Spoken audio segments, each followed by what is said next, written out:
It's great to be with you. As Mandy said, I'm a member of the Studer Education Leader Coach team, but my background is actually 35 years in public education, 15 years as a classroom teacher, both special education and general education. I taught every grade from pre-K through 12th grade. Then I was a principal for about 15 years. In the last 5 years of my career in public school, I worked at the district office as the director of professional development. So I worked with all the teacher trainers, all the leader trainers, and I particularly worked with our new teachers, the teachers who were either brand new to teaching or new to our district, and managed a program that we called START, which was a mentoring program for very successful teachers to mentor young teachers. So I'm excited to talk about one of my favorite topics, which is what to do at the beginning of the year. And we'll roll along through this, and as Mandy said, if you have any questions or a comment that you'd like to make, feel free. We don't want you to look like that on the first week of school, so that's what today is about. Make sure you don't look like that. Here are the directions to posting your questions or your comments on the chat. You can see there where the icon is at the top, and then at the bottom where you type your questions in. Anything else we need to say about that, Mandy? I don't think so. I think it's just a matter of having found exactly where that chat is, since it's not always automatically open for everybody. All right, here we go. As I thought about what to share with you today in the short time we have together, I thought about 5 things that you might know about, but you might not. And to me, after all of my years in public education, starting a number of school years, these are 5 things that I think people forget about when they're planning for the school year. So I want to spend just a couple of minutes on each one of these and share with you some tips and tricks and tactics and resources for how to survive those first few days. The first one is asking for help. There's no need for you to hide under your desk when you have that first bad day. It is going to happen. So a couple of things to know. That answer to your dilemma, your problem, your issue that's overwhelming you is somewhere in your building, likely right down the hall. There are a lot of other teachers in your building, and even though teaching can be pretty isolating when you're alone in your room, you have the opportunity to reach out for help, and so take that opportunity, because one of 2 things will happen. The person you choose to reach out to is either A, feeling just like you are, and then you have a friend to commiserate with, or B, that person is more experienced, has an answer, has been there, and can share that answer with you. Either way, you'll begin to develop collaborative relationships with other teachers, and that's very, very helpful. Make sure that you don't turn it into a gripe session, that you go with a specific issue that you want some assistance with, and you stay focused on the solution. It doesn't mean you're a bad teacher. And another great idea, which was not available when I started 35 years ago, virtual communities. There are some fantastic virtual teaching communities out there, and I strongly encourage you to pick 1 or 2 or 3 and get out there. Join some Twitter chats with other teachers. TCQ, or CTQ, I'm sorry, the Center for Teaching Quality, that's one of my favorite places to go. They have a cool thing called the Collaboratory, where teachers get together and collaborate on projects. I've met some great teachers that way, and I know several great teachers who have started relationships with people in other communities, and they collaborate online all the time. The Teaching Channel, I'm going to tell you a little bit about that today. Great, great place to go, be part of a virtual community, and get real-life examples of every grade level, every subject area, doing just about anything you want to do in a classroom. And then one of my personal favorites, Chris Biffle and Whole Brain Teaching. So I'm going to encourage you, I'm going to show you a little bit of Chris and encourage you to check out Whole Brain Teaching. Great, great tricks. So one of the things you're going to want to do very early on, in beginning the very first minute of the very first day, is setting those boundaries. That means setting your routines and your procedures. As Harry Wong says, what you do in the first week, the second week, even the 3rd week of school determines the success of the remaining 33 weeks of your school year. If you don't hardwire and make rock solid those routines and procedures, you're going to struggle with that every day, every week for the rest of the school year. So it is worth not entering your content and spending that first week or 2 or however long it takes to hardwire your procedures. So you make a list, everything from how do they line up at the door, how do they enter their room, how do they turn in homework, sharpen pencils, ask to go to the bathroom, line up to go to lunch, go into groups, go retrieve their laptops from the cart, whatever it might be. Make a list of all of those procedures. And then as you start your first few days, spend that time teaching those procedures explicitly to your students.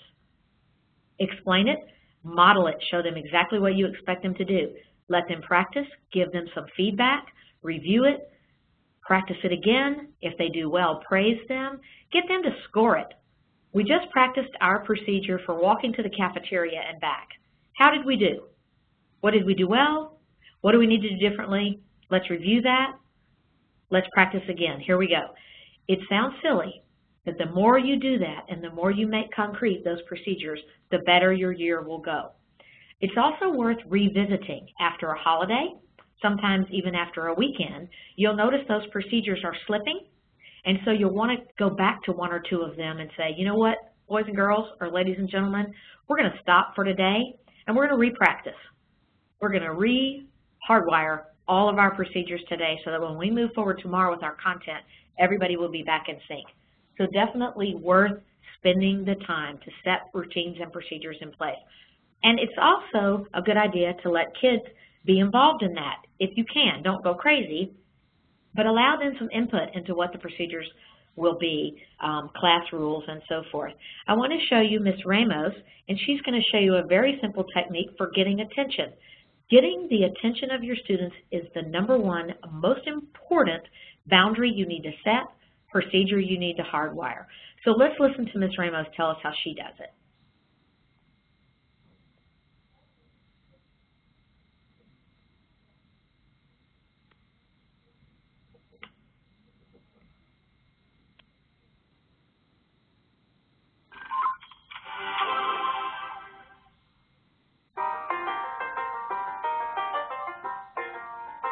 In the beginning of the year, I have the students suggest words that they love or like.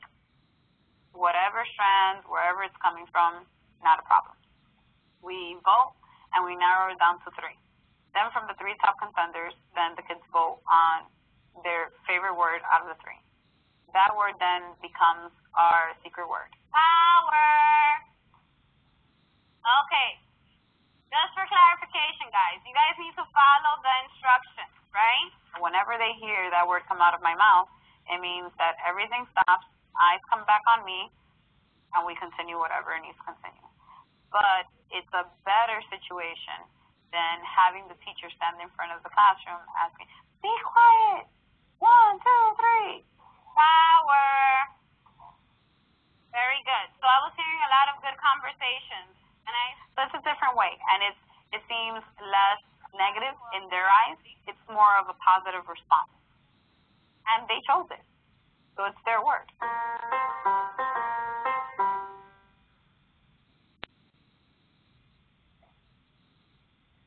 So that's an example of one way to establish an attention getter, practice that, hardwire it, and then use that throughout the year. So that might be one that you want to start with right away. Boys and girls, when I need your attention, we're going to do this, and then go through the practice and the hardwiring procedure.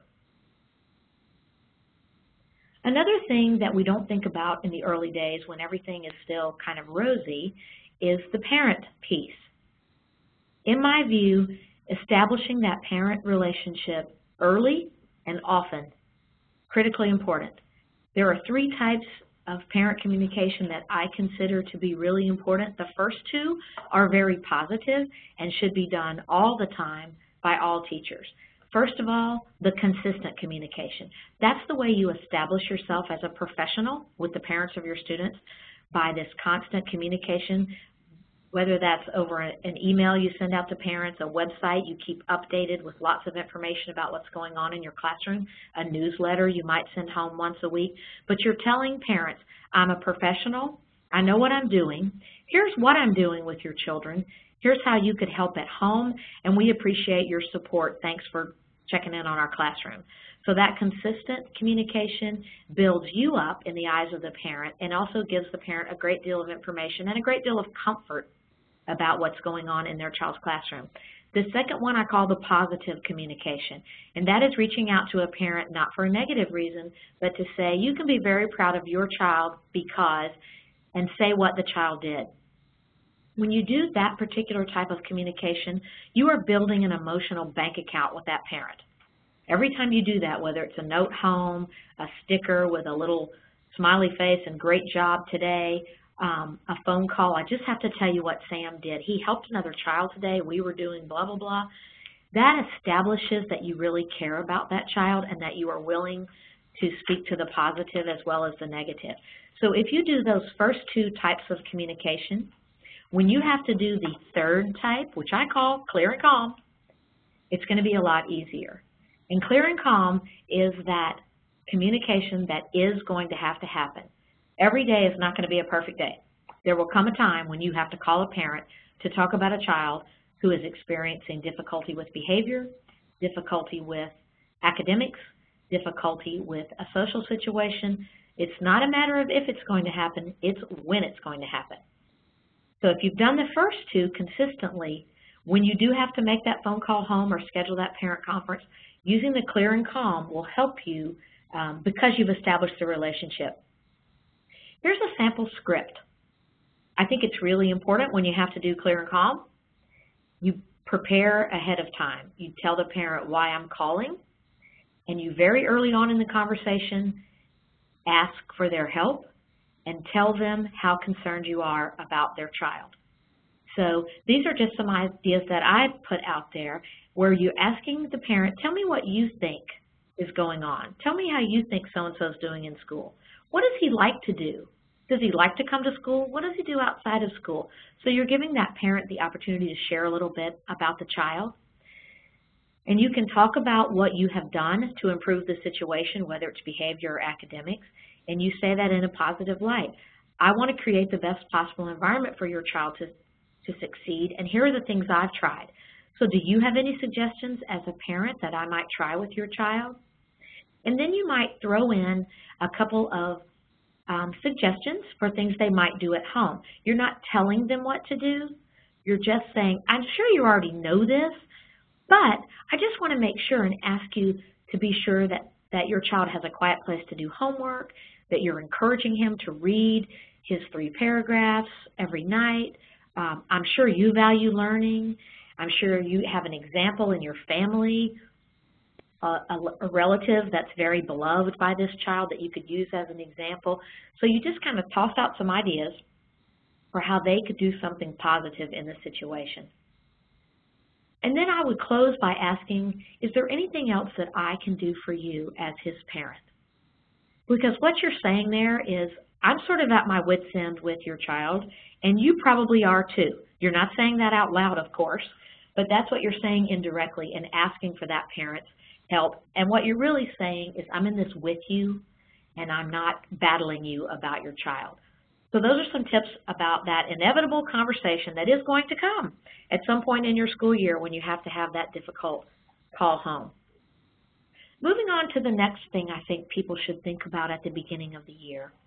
We're so focused on getting our lesson plans down at the beginning of the year, on making sure we've got enough worksheets, we've got enough activities planned, we're just going to keep them working, because if I give them a spare minute, they're going to get off task. Stop and breathe and think about the learning and not the doing. The more opportunities that you can build in for students to stop, to practice what they've learned, to reflect on their learning, to give evidence that they've learned something. Those are really important opportunities. It's kind of like gum. You can only put so many pieces of gum into your mouth before you have to stop and chew that gum.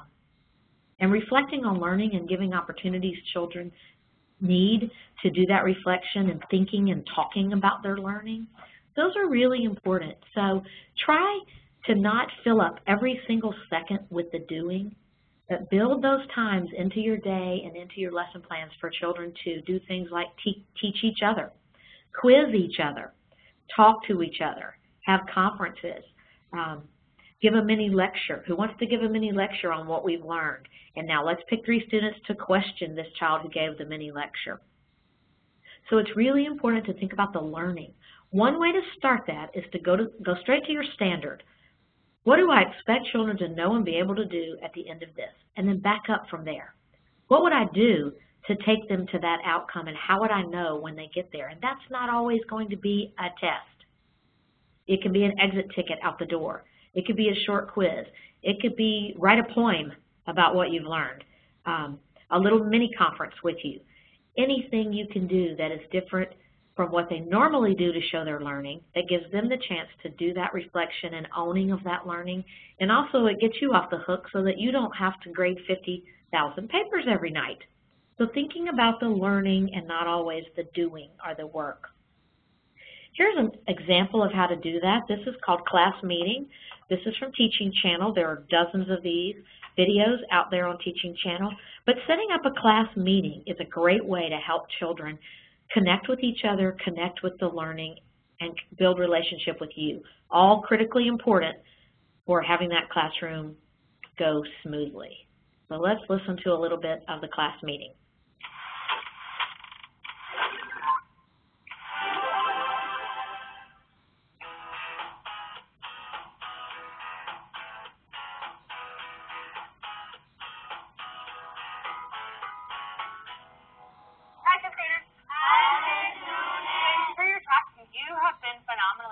Morning meeting is a really special and important space for our students.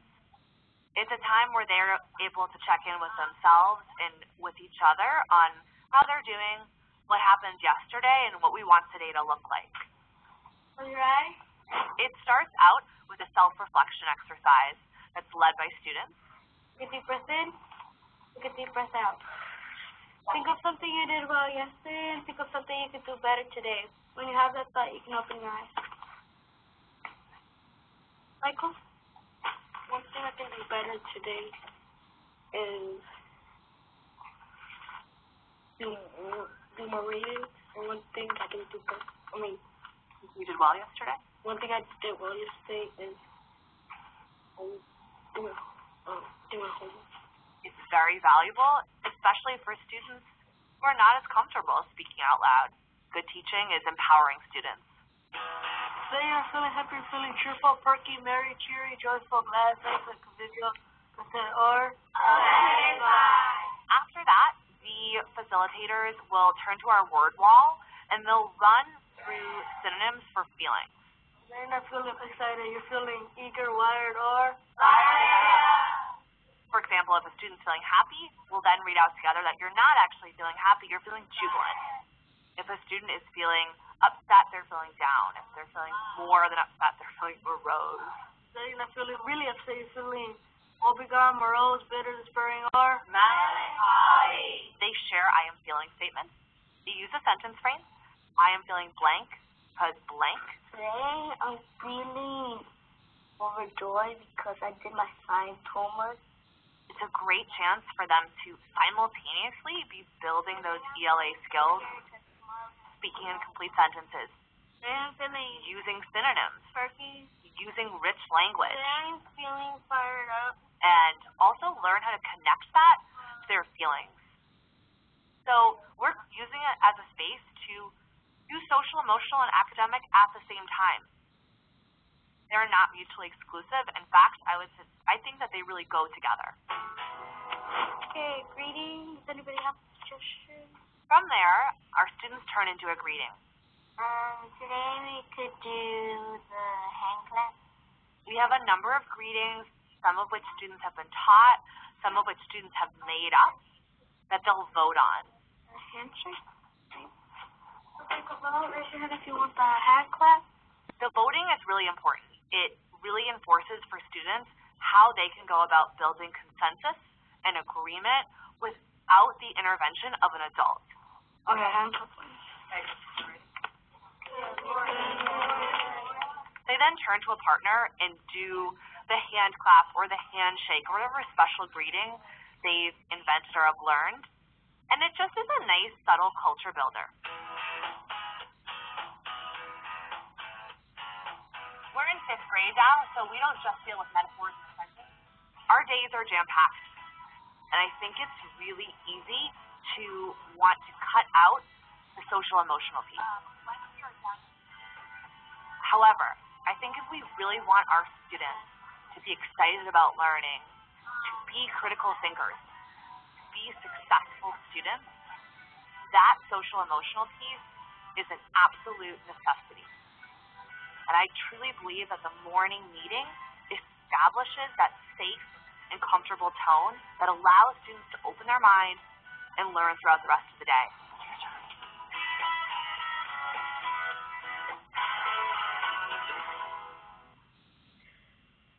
So that's an example of one way to empower students, engage students in their learning. Two things I want to call out. Did you notice Mrs. Noonan helped the little boy who was struggling to speak? He clearly felt very comfortable in that classroom because of this environment that she had established, and he was willing to stammer and stutter to try to get his thoughts together, and she was willing to help him, and that was okay. So building a classroom where students can take those risks, put themselves out there, feel free to fail, and then get up and try again. Creating that environment is really, really important, and that starts on the first day. The second thing I want to call out is a caution. Morning meeting or any other activity like that will not look like that on the first day. If you sit down with your students in a circle on the first day and give them a beanbag to start tossing around, you're going to have chaos. So I would encourage you to go back to the setting of boundaries.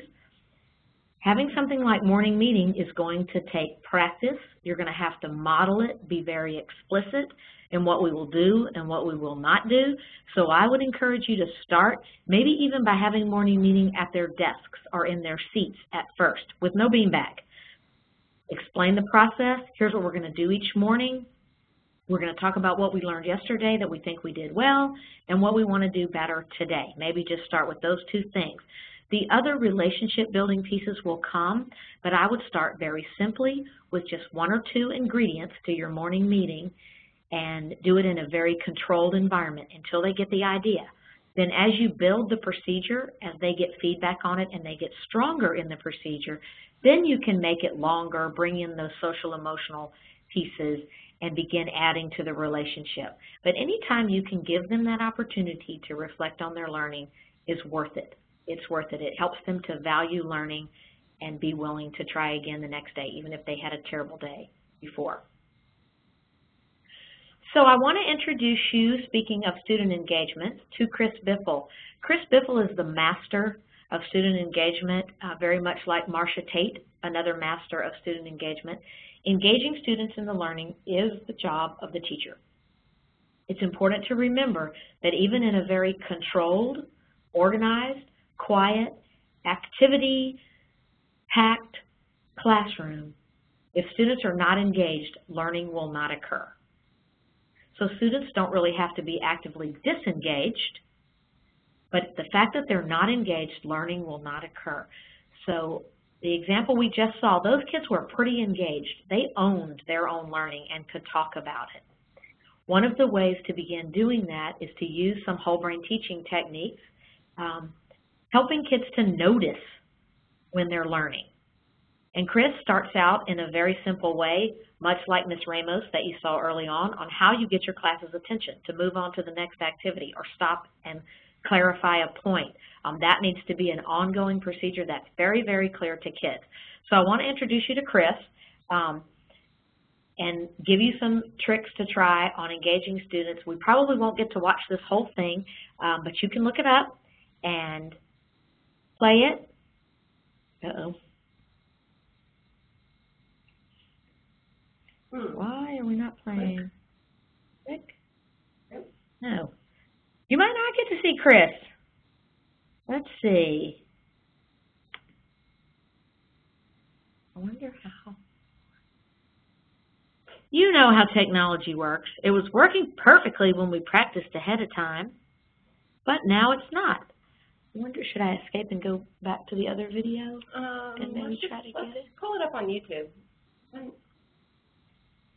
Let me get it for you. Okay. Because we could, the URL was in the other one. I guess it's not in this one. I don't know why that's not happening.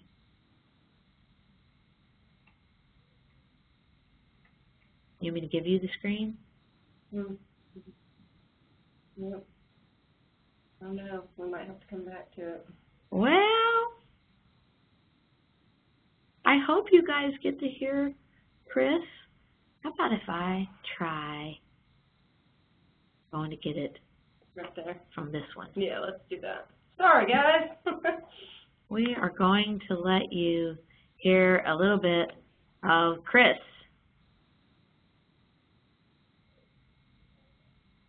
As you can tell, this one's on YouTube, and it's pretty long. It's about 8 or 9 minutes, I think. So Welcome to WBT here's a little bit. Basics. Yes, my friends, we're going to take a rocket ride to teaching heaven. Mhm. Now, what we're going to talk about today is our attention getter, Class Yes. Goodness knows we need to get our kids' attention all day long. You're going to love Class Yes. It works way better than 1, 2, 3 eyes on me or some wacky things we've heard like flipping the light switch on and off. Yeah.